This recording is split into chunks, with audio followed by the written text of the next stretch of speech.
First stage second stage അങ്ങനെയാണല്ലോ. അപ്പൊ അതിന്റെ ഫൈനൽ സ്റ്റേജ് എന്തായിരിക്കും? ഇതിന്റെ ഒരു ഔട്ട്പുട്ട് ഉണ്ടാവുക നമുക്ക്? ഇപ്പൊ നമ്മള് ഒന്നാം ഘട്ടം നിർമ്മാണം ഇതിപ്പോ ഒന്നാം ഘട്ടമാണല്ലോ നടക്കുന്നത്. ഒന്നാം ഘട്ടം പൂർത്തിയായി കഴിഞ്ഞിരിക്കുകയാണ്. ഒന്നാം ഘട്ടം പൂർത്തിയായതിനു ശേഷമാണ് നമ്മൾ ഈ വാണിജ്യ അടിസ്ഥാനത്തിൽ പ്രക്രിയകളെല്ലാം തുടങ്ങിയത്.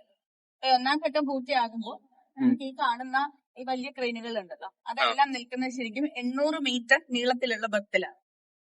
ഇനി അടുത്ത 2, 3, 4 ഘട്ടങ്ങൾ നമ്മള് കരാർ ഒപ്പിട്ട സമയത്ത്, അതായത് 2014-15 കരാർ ഒപ്പിട്ട സമയത്ത് ഈ ബാക്കിയുള്ള ശേഷി വർദ്ധിപ്പിക്കൽ എന്ന് പറയുന്നത് ശരിക്കും 2045 പൂർത്തിയാകേണ്ടിയിരുന്നത്.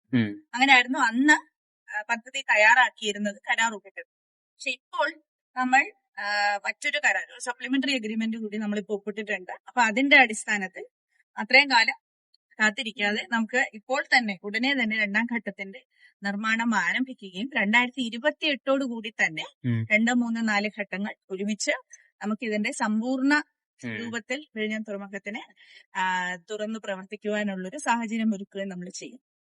അപ്പൊ അതിന്റെ അർത്ഥം ശരിക്കും ഇനി വരുന്ന അടുത്ത 3 വർഷങ്ങളിൽ നമുക്ക് 10,000 കോടി രൂപയുടെ നിക്ഷേപം ഈ തുറമുഖത്തിന്റെ സൗകര്യ വികസനത്തിനായി മാത്രം കേരളത്തിലേക്ക് വരും എന്നുള്ളതാണ്. അത് പൂർണ്ണമായും സ്വകാര്യ നിക്ഷേപവുമായിട്ടുള്ളത്. അപ്പോൾ അതിന്റെ ശരിക്കുമുള്ള ഒരു ഇമ്പാക്ട് എന്ന് പറയുന്നത് നമ്മുടെ സമ്പദ് വ്യവസ്ഥയിൽ അത്രമാത്രം നമ്മുടെ ഈ നിക്ഷേപക അന്തരീക്ഷം എന്ന് പറയുന്നത് അത്രയധികം മാറാൻ പോവുകയാണ്. ഇപ്പൊ കേരളത്തിൽ ഇത്രയും കൂറ്റൻ നിക്ഷേപങ്ങൾ വരിക എന്ന് പറയുന്നത് ഒരുപക്ഷെ കുറെ കാലം മുൻപ് നമുക്ക് ചിന്തിക്കാൻ പറ്റാത്ത ഒരു കാര്യമായിരുന്നു. പക്ഷെ ഇപ്പൊ അത് യാഥാർത്ഥ്യമാവുകയാണ്. അപ്പോ തുറമുഖത്തിന് മാത്രമല്ല, നമ്മുടെ നിക്ഷേപക അന്തരീക്ഷം അത്രയും സൗഹാർദ്ദപരമാണ് എന്നറിയുമ്പോൾ മറ്റു മേഖലകളിലും ഇതുപോലെ തീർച്ചയായിട്ടും നമുക്ക് വലിയ നിക്ഷേപങ്ങൾ വരും എന്ന് തന്നെയാണ് നമ്മളുടെ പ്രതീക്ഷ. അപ്പൊ ഈ ശേഷി വർദ്ധിപ്പിക്കലിൽ നമ്മൾ അർത്ഥമാക്കുന്നത്, ഞാൻ ഈ പറഞ്ഞ ബർത്ത് 800 മീറ്റർ ആയിട്ടുള്ള ബർത്ത്, അതിന്റെ കൂടെ ഇനി അടുത്ത ഘട്ടത്തിൽ നമ്മൾ 1200 മീറ്റർ കൂടി വർദ്ധിപ്പിക്കും. അപ്പൊ മൊത്തം നമുക്ക് 2 കിലോമീറ്റർ നീളത്തിലുള്ള ബർത്ത് വരും. അപ്പൊ ഒരു മദർഷിപ്പ് എന്ന് പറയുന്നത് ലോകത്തിൽ ഇന്ന് ഏറ്റവും വലിയ കപ്പൽ എന്ന് നമ്മൾ പറയുന്ന മദർഷിപ്പുകൾ ഇപ്പോൾ നിലവിലുള്ളത് 400 മീറ്റർ നീളം വരെയുള്ളതാണ്. അപ്പൊ അങ്ങനെയുള്ള 4, 5 മദർഷിപ്പുകൾ നമുക്ക് ഒരുമിച്ച് ഇവിടെ നങ്കൂരം ഇടാനും പ്രവർത്തിപ്പിക്കുവാനും സാധിക്കും എന്നുള്ളതാണ് നമ്മുടെ സമ്പൂർണ്ണ വികസനം ആകുമ്പോൾ ഇവിടെ ഉണ്ടാവാൻ പോകുന്നത്.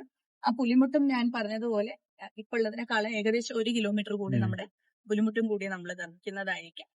അത് കൂടാതെ ഇപ്പൊ ഞാൻ ഈ പറഞ്ഞതെല്ലാം കണ്ടെയ്നർ ഷിപ്സ് ആണ് ഇവിടെ വരുന്നത്. കണ്ടെയ്നറിൽ സാധനം കൊണ്ടുവരുന്ന കപ്പലുകളുണ്ട്, ഈ ചരക്ക് കപ്പലുകൾ. അപ്പൊ ഇതല്ലാത്ത ചില കപ്പലുകളുമുണ്ട്, ക്രൂസ് വെസൽസ് ആണ്. നമുക്കൊക്കെ കയറി സഞ്ചാരികൾക്കായിട്ടുള്ള ക്രൂസ് വെസൽസ് ഉണ്ട്.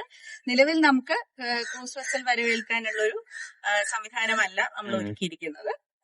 അപ്പോ ക്രൂസ് വെസലിന് വേണ്ടുന്ന ഒരു മൾട്ടിപർപ്പസ് ബർത്ത് എന്നുള്ള ഒരു നിലയിൽ ചെയ്യാൻ പറ്റുമോ എന്നുള്ളത് നമ്മൾ അടുത്ത ഘട്ടത്തിൽ ആലോചിച്ച് സർക്കാരിന്റെ തീരുമാനം അനുസരിച്ച് 4 ഘട്ടം കഴിഞ്ഞിട്ട് ഒരു കഴിഞ്ഞിട്ടെന്നല്ല, ഇനിയുള്ള ശേഷി വർദ്ധിപ്പിക്കൽ സമയത്ത് തന്നെ ആയിരിക്കും നമ്മൾ 2 മൾട്ടിപർപ്പസ് ബർത്തും കൂടി ചെയ്യുക.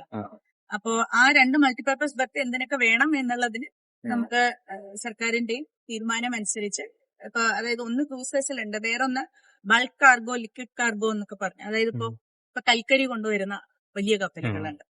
അപ്പൊ ആ കപ്പലുകൾ എന്ന് പറഞ്ഞാൽ അതിപ്പോ കണ്ടെയ്നറിന്റെ അകത്തല്ല കൊണ്ടുവരിക, ഓപ്പൺ ആയിട്ടുള്ള ബൾക്ക് കാർഗോ ആയിട്ടായിരിക്കും അത് കൊണ്ടുവരിക. അല്ലെങ്കിൽ ലിക്വിഡ് കാർഗോ കൊണ്ടുവരുന്നത്, ഇപ്പം മറ്റ് പെട്രോള് പോലെ ഡീസൽ പോലെയൊക്കെയുള്ള ലിക്വിഡ് കാർഗോ കൊണ്ടുവരുന്ന വെസലുകളുണ്ട്. അപ്പോ അങ്ങനത്തെ അവർക്ക് ബർത്ത് ചെയ്യാനുള്ള സാഹചര്യം. അപ്പൊ അങ്ങനെ പലതരത്തിലുള്ള കാർഗോ നമുക്ക് ബർത്ത് ചെയ്യാൻ സാധിക്കുന്ന മൾട്ടിപർപ്പസ് ബർത്തുകൾ 2 എണ്ണമെങ്കിലും ഉണ്ടാക്കണം എന്നുള്ളത് നമ്മൾ തീരുമാനിച്ചിട്ടുണ്ട്. അതിന്റെ വിശദാംശങ്ങൾ ഓരോ ഘട്ടത്തിലായിട്ട് സർക്കാരിന്റെ തീരുമാനം അനുസരിച്ച് നമ്മൾ മുന്നോട്ട് പോകുന്നതായിരിക്കും. അപ്പൊ അതെല്ലാം തന്നെ നമുക്ക് 2028 കൂടി ചെയ്തു തീർക്കാൻ സാധിക്കും എന്നാണ് ഇപ്പൊ നമ്മൾ പ്രതീക്ഷിക്കുന്നത്.